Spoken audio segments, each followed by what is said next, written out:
I've met a lot of Burmese people, Okay. but you're also I'm Thai. not Burmese. I'm not Burmese. You Thai? No, I'm not Thai either. Okay. Do I get to explain? Okay, let's just say immigrant sounds nicer than being a refugee.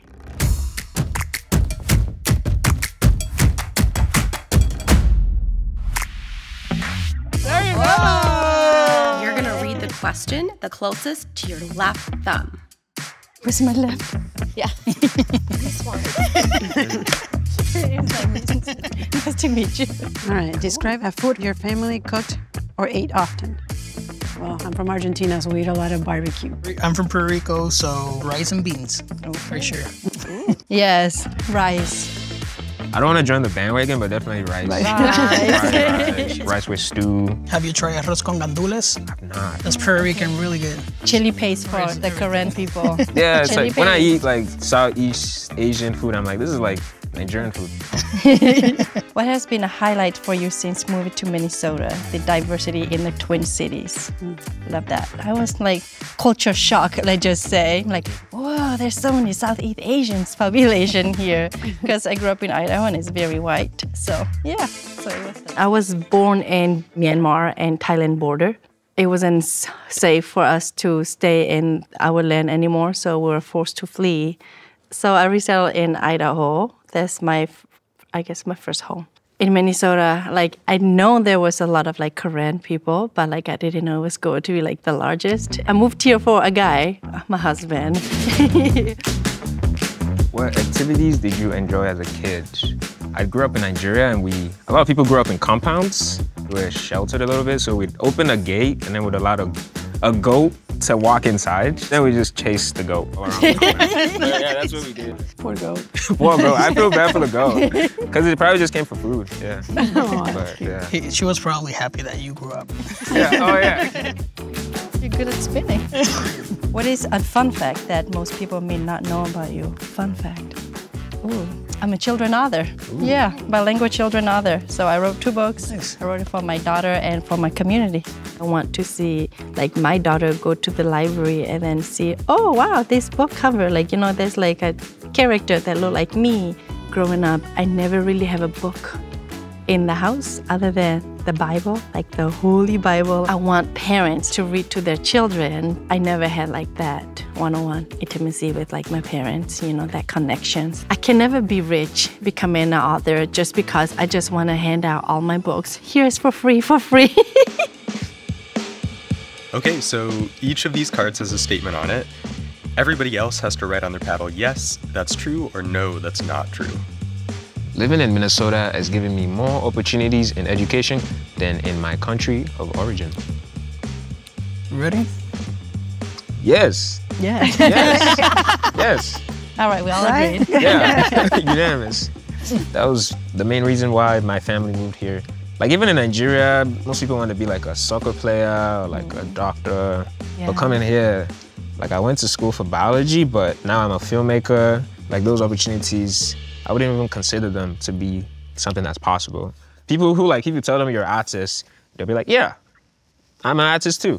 Versus Nigeria, where they might be like, artist? What do you, how do you? You can leave it at that? Yeah, exactly. I feel Yeah, like if I did become a doctor, but I feel more like this fits my core, my internal abstract perspective on life. Where do you think that change happened? Because it's interesting. I also went to school for biology. Oh, nice. Yeah. And we're both in media now. We're so it was just moving far away from home.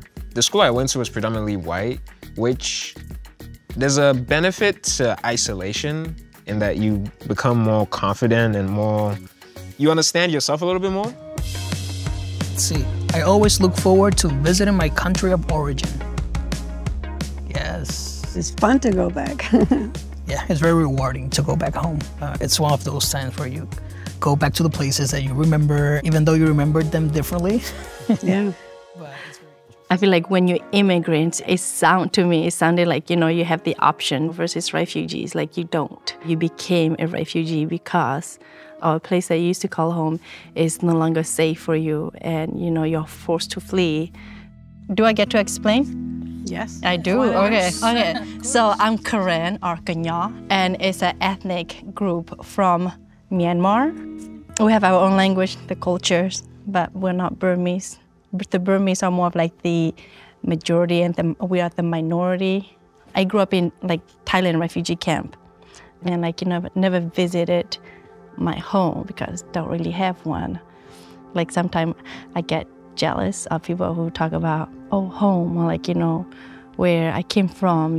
Like they have like all this good memory that that they hold on to, and I don't really have one. So do you feel like you created that sense of home in Idaho? It's more of like with the people that I am with. Home is like for me, it's like more of a sense of belonging.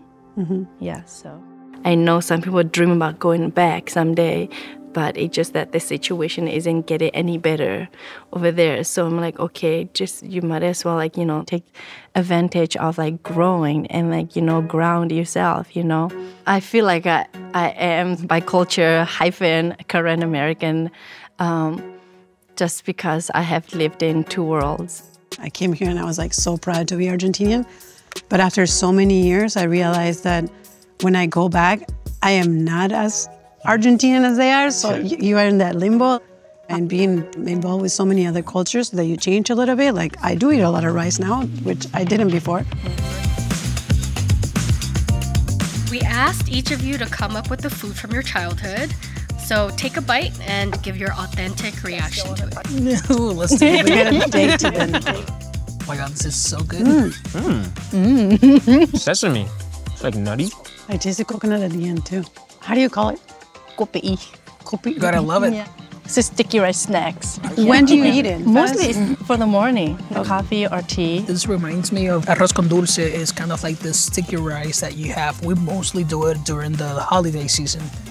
I love this so much. This is just a confirmation that I love rice.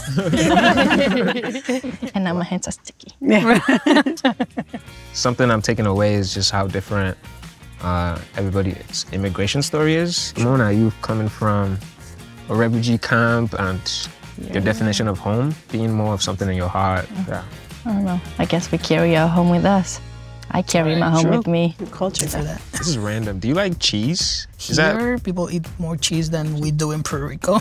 There's so much cheese. The cheese aisle is like huge. I know. I was like, what? I thought there was like, in Nigeria, there's like one type of cheese. I have never seen a cheese until I moved here. You don't have any cheese? No cheese in.